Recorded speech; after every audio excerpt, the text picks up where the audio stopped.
आम उपरे जेतेबेले महादेव प्रसन्न होइथांती सेतेबेले से आमको अनेक गुड़िए संकेत प्रदान करिथांती।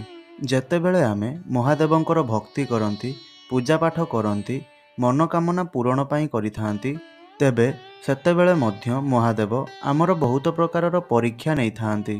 तेणु महादेव आमर पूजारे प्रसन्न अछंती बोली आमे किपरि जानिबा। तेबे सही कथा को आपण जानिबा पाई महादेव आपणଙ୍କୁ केते गुड़िए संकेत प्रदान करिथांती। सेगुड़िक स्वप्न माध्यम हेउ किंबा जेकोसी प्रकार हेउ आपण मानंकु महादेव एही सबु संकेत प्रदान करिथांती। तेबे बंधुगण आसंतु जानिबा केउ सबु संकेत आपणଙ୍କୁ मिलिले आपण माने जानिबे जे महादेव आपणଙ୍କ उपरे संतुष्ट अछंती। महादेवंकर कृपारु आपणଙ୍କର जीवनरे आगकु आपणଙ୍କର कल्याण हेबार अछि एवं आपणଙ୍କର भाग्य आगकु बदलिबा पई जाउअछि। तेबे एही सबु संकेत जदि आपणଙ୍କୁ मिले तेबे आपण एहा जानिबे जे आपणଙ୍କର भाग्य आगकु बदलिबाकु जाउअछि।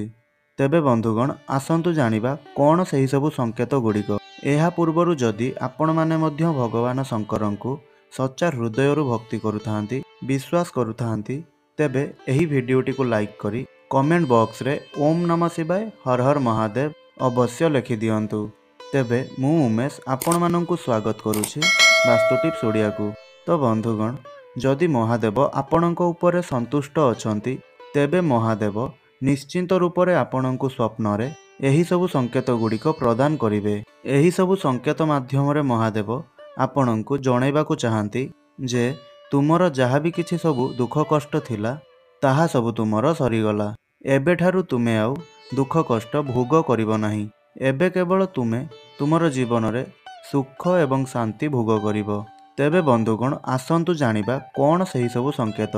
जदि आपण माने स्वप्न रे कौनसी भी देवी देवता मानंकु देखंती आपण जेकोसी भी देवी देवता को देखंतु महालक्ष्मी को देखंतु शिवं को देखंतु नारायण को देखंतु ब्रह्मा को देखंतु विष्णु को देखंतु जगन्नाथ को देखंतु जहां को भी आपण देखंतु ताहेले आपण बुझी जांतु कि आपणकर जहाँ भी किछि सबु समस्या गुड़िक थिला सही सबु समस्या गुड़िक आपणकर दूर हेबा पई जाउअछि। ताहा सबु आपणकर आर्थिक समस्या हेउ पारिवारिक समस्या हेउ रोग व्याधिर समस्या हेउ एही सबु समस्यार आपणकर अंत हेबाकु जाउअछि। ठीक सेहीपरि जदि आपण स्वप्न रे भगवान शंकरଙ୍କ सहित जड़ित कौनसी भी जिनिस को आपण देखुछंती जेमिति कि वृषभ हेला त्रिशूल हेला डंबरू हेला चंद्र साप किंबा भगवान शिव माता पार्वती जदि एमानंकु आपण स्वप्न रे देखंती ताहेले आपण एहा जानिबे जे एहा महादेवंकर आपणଙ୍କ प्रति शुभ संकेत अटे। आउ मध्य आपण एहा बुझी जिबे कि आपणଙ୍କ भाग्यर उदय हेबाकु जाउअछि। जहाँ भी किछि सबु पुराणा काम आपणଙ୍କର अटकिकी थिला आपणଙ୍କର आर्थिक समस्या देखा देउथिला परिवार रे कौनसी प्रकारर समस्या सबु थिला माली मकदमा सबु थिला सेही समस्त समस्या गुड़िकर अंत हेबा पई जाउअछि। जेतेबेले आमर भल समय आसी थाए सेतेबेले भी भगवान आमको किछि संकेत प्रदान करिथांती। ठीक सेही भली जेतेबेले आपणଙ୍କର खराब समय आसी थाए तो सही खराब समय बेले भगवान आपणଙ୍କୁ केते गुड़िए संकेत प्रदान करिथांती। जदि आपणଙ୍କୁ स्वप्न रे शिवलिंगर दर्शन हुए ताहेले एहा अत्यंत शुभ होइताए। किंतु जदि आपण माने सोमवार दिन स्वप्न रे शिवलिंग को देखंती ताहेले एहा बहुत शुभकारी होइताए। आउ जदि आपण कला शिवलिंग परिवर्ते आपण धला शिवलिंग देखंती ताहेले एहा बहुत शुभ संकेत होइताए। देखंतु धला चिन्ह हेउची शांति एवं आध्यात्मिकतार प्रतीक। जदि आपण एही भली किछि संकेत स्वप्न रे देखुछंती तेबे आपण बुझी जांतु कि आपणଙ୍କର आर्थिक समस्या दूर हेबार अछि एवं आपणଙ୍କର आर्थिक उन्नति हेबार अछि एवं आपणଙ୍କର आध्यात्मिकता भावनार मध्य उन्नति आसीबो। जहाँ भी किछि आपण महादेवंकु प्रसन्न करिबा पई पूजा पाठ आपण करूछंती सेही पूजारे आपण माने जानि नियंतु जे महादेव आपणଙ୍କର उपरे प्रसन्न अछंती। आपण माने जहाँ भी किछि सबु पूजा करूछंती महादेवंकु आपण माने जहाँ भी किछि चढ़ाउछंती से आपणଙ୍କର सही सबु जिनिस को स्वीकार करूछंती। जदि आपण माने स्वप्न रे भस्म किंबा पाउंस देखुछंती ଏହା ମଧ୍ୟ ଅତ୍ୟନ୍ତ ଶୁଭକାରୀ ସଂକେତ ଅଟେ। ଯେହେତୁ ମହାଦେବ ଭସ୍ମ ବିଭୂଷିତ ହୁଅନ୍ତି, ଭସ୍ମରେ ସେ ଗାଧୋଇ ପଡ଼ନ୍ତି, ଭସ୍ମକୁ ସେ ନିଜର ଶରୀରରେ ଲଗେଇଥାନ୍ତି, ତେଣୁ ଭସ୍ମ ଯେହେତୁ ତାଙ୍କର ଏକ ପ୍ରିୟ ଜିନିଷ, ତାକୁ ମଧ୍ୟ ଆପଣ ସ୍ୱପ୍ନରେ ଦେଖିବା ଦ୍ୱାରା ଆପଣଙ୍କର ସମସ୍ତ ଜାଗାରେ ଉନ୍ନତି ହୋଇଥାଏ। ପ୍ରତ୍ୟେକ କ୍ଷେତ୍ରରେ ଆପଣ ଉନ୍ନତି କରିଥାନ୍ତି ଏବଂ ଆପଣଙ୍କର ମଙ୍ଗଳ ହୋଇଥାଏ, କଲ୍ୟାଣ ହୋଇଥାଏ। ଆଉ ଗୋଟିଏ ସଂକେତ ହେଲା, ଯଦି ଆପଣ ସ୍ୱପ୍ନରେ ନାଗ ନାଗୁଣୀଙ୍କର ଯୋଡ଼ି ଦେଖନ୍ତି, ଏହା ବହୁତ ଅଧିକ ଶୁଭ ସଂକେତ ହୋଇଥାଏ। ଯଦି ଆପଣ କୌଣସି ମନ୍ଦିରକୁ ଯାଇଥିବେ ଏବଂ ସେହିଦିନ ସୋମବାର ହୋଇଥିବ ଏବଂ ତାହା ଶ୍ରାବଣ ମାସର ସୋମବାର ହୋଇଥିବ କିମ୍ବା କାର୍ତ୍ତିକ ମାସର ସୋମବାର ହୋଇଥିବ, ଭଲ ଭଲ ମାସର ସୋମବାର ହୋଇଥିବ କିମ୍ବା କୌଣସି ବି ସୋମବାର ହୋଇଥିବ, ଆଉ ଆପଣ ସେହି ସମୟରେ ମନ୍ଦିରକୁ ଯାଇଥିବେ ଏବଂ ନାଗ ନାଗୁଣୀଙ୍କର ଯୋଡ଼ି ଦେଖିବେ ବା ଆପଣ ସାପ ଖେଳୁଥିବାର ଦୃଶ୍ୟ ଦେଖିବେ, ତେବେ ଏହା ଆପଣଙ୍କ ପାଇଁ ବହୁତ ଅଧିକ ଶୁଭ ହୋଇଥାଏ। ଆପଣ ଭାବି ନେବେ କି ଏହାକୁ ଆପଣ ଦେଖିବା ପରେ ଆପଣମାନେ ଆଗକୁ ନିହାତି ରୂପରେ ଉନ୍ନତି କରିବେ। ଯଦି ଆପଣ ବ୍ୟବସାୟ କରୁଛନ୍ତି କିମ୍ବା ଆପଣ କୌଣସି ଜାଗାରେ ଚାକିରି କରୁଛନ୍ତି, ତେବେ ସେଥିରେ ଆପଣ ନିଶ୍ଚୟ ରୂପରେ ଉନ୍ନତି କରିବେ। ଆପଣ ଯଦି କରଜର ମାୟାଜାଲରେ ଫସି ଯାଇଛନ୍ତି, ତେବେ ସେଥିରୁ ମଧ୍ୟ ଆପଣଙ୍କୁ ମୁକ୍ତି ମିଳିଯିବ।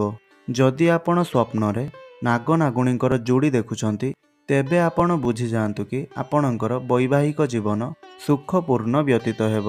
ଆପଣଙ୍କର ପ୍ରେମ ଜୀବନ ମଧ୍ୟ ସୁଖପୂର୍ଣ୍ଣ ବ୍ୟତୀତ ହେବ। ବୈବାହିକ ଜୀବନ କିମ୍ବା ପ୍ରେମ ଜୀବନରେ ଯାହା ବି କିଛି ଆପଣଙ୍କର ସମସ୍ୟା ଥିବ, ତାହା ମଧ୍ୟ ଆପଣଙ୍କର ଦୂର ହୋଇଯାଇଥାଏ। ଆଉ ଗୋଟିଏ ସଂକେତ ହେଲା, ଏହା ଆପଣଙ୍କୁ କାଳ୍ପନିକ ଲାଗିପାରେ।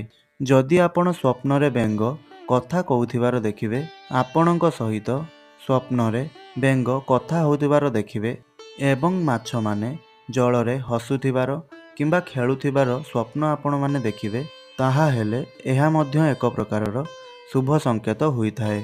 ଯଦି ମହାଦେବଙ୍କୁ ଆପଣମାନେ ସ୍ୱପ୍ନରେ ତାଣ୍ଡବ କରୁଥିବାର ଦେଖିବେ, ତାହା ହେଲେ ମଧ୍ୟ ଏହା ଆପଣଙ୍କ ପାଇଁ ବହୁତ ଅଧିକ ଶୁଭ ସଂକେତ ହୋଇଥାଏ। ଆପଣ ଜାଣିବେ ଯେ ମହାଦେବ ଆପଣଙ୍କର ସମସ୍ତ ଦୁଃଖ କଷ୍ଟକୁ ନାଶ କରିଦେଇଛନ୍ତି। ଏବେଠାରୁ ଆପଣମାନେ ଆପଣଙ୍କର ଜୀବନରେ ସୁଖ ଶାନ୍ତି ଭୋଗ କରିବାକୁ ଯାଉଛନ୍ତି। ସେହିପରି ଯଦି ଆପଣମାନେ ସ୍ୱପ୍ନରେ ରାମଚନ୍ଦ୍ର ଏବଂ ତାଙ୍କର ପରମ ଭକ୍ତ ଶ୍ରୀ ହନୁମାନଙ୍କୁ ଦେଖୁଛନ୍ତି, ଏହି ଦୁଇ ଯୋଡ଼ିକୁ ଯଦି ଆପଣ ସ୍ୱପ୍ନରେ ଦେଖୁଛନ୍ତି, ତାହେଲେ ବୁଝିଯାଆନ୍ତୁ କି ଆପଣଙ୍କ ଜୀବନରେ ଚାଲିଥିବା ସମସ୍ତ ଦୁଃଖ କଷ୍ଟ ଏବଂ ସମସ୍ୟାର ଅନ୍ତ ହେବା ପାଇଁ ଯାଉଅଛି। ସମସ୍ତ ସଙ୍କଟ ଦୂର ହେବାକୁ ଯାଉଅଛି।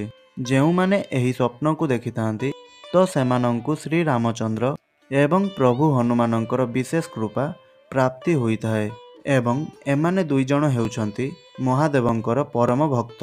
ସେହିପରି ଯଦି ଆପଣମାନେ ଆପଣଙ୍କର ସ୍ୱପ୍ନରେ ଶିବ ମନ୍ଦିର ଦେଖୁଛନ୍ତି, ସେହି ଶିବ ମନ୍ଦିରକୁ ଆପଣ ଯାଇଥାନ୍ତୁ କିମ୍ବା ନ ଯାଇଥାନ୍ତୁ, ଯଦି କୌଣସି ଶିବ ମନ୍ଦିର ଆପଣ ସ୍ୱପ୍ନରେ ଦେଖନ୍ତି, ତେବେ ଏହା ଆପଣଙ୍କ ପାଇଁ ଶୁଭ ସଂକେତ ହୋଇଥାଏ।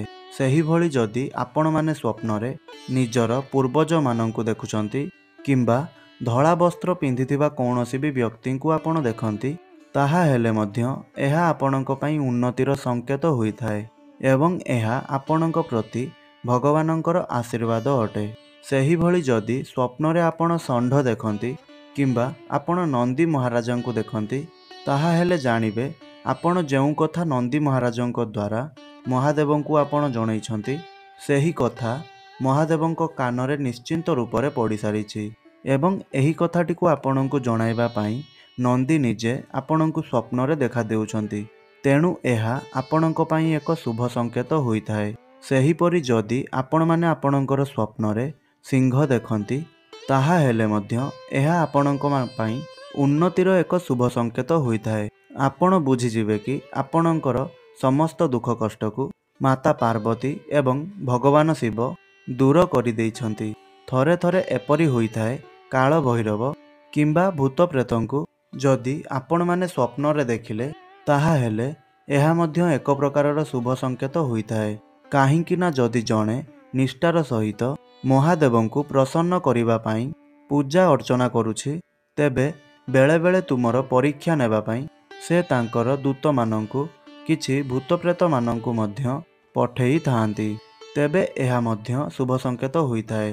ତେବେ ବନ୍ଧୁଗଣ, ଯଦି ଆପଣମାନଙ୍କୁ ମୋର ଏହି ଭିଡ଼ିଓଟି ଭଲ ଲାଗିଥାଏ ତେବେ ଆପଣମାନେ ଏହି ଭିଡ଼ିଓଟିକୁ ଗୋଟିଏ ଲାଇକ୍ କରନ୍ତୁ ଏବଂ ତଳେ ଆସୁଥିବା କମେଣ୍ଟ ବକ୍ସରେ ହର ହର ମହାଦେବ ଓମ୍ ନମଃ ଶିବାୟ ନିଶ୍ଚୟ ଲେଖନ୍ତୁ ଏବଂ ଏହିପରି ପ୍ରତିଦିନ ଭିଡ଼ିଓଟି ଦେଖିବା ପାଇଁ ଆମର ଏହି ଚ୍ୟାନେଲଟିକୁ ଆପଣମାନେ ସବସ୍କ୍ରାଇବ୍ କରି ପାଖରେ ଆସୁଥିବା ବେଲ୍ର ଆଇକନ୍କୁ ପ୍ରେସ୍ କରନ୍ତୁ ଏବଂ ଅଲ୍ରେ ସିଲେକ୍ଟ କରନ୍ତୁ, ଯାହାଫଳରେ ଆମେ ଅପଲୋଡ଼ କରୁଥିବା ପ୍ରତିଦିନର ଭିଡ଼ିଓ ଆପଣଙ୍କ ପାଖରେ ସର୍ବପ୍ରଥମେ ପହଞ୍ଚି ପାରିବ। ଧନ୍ୟବାଦ।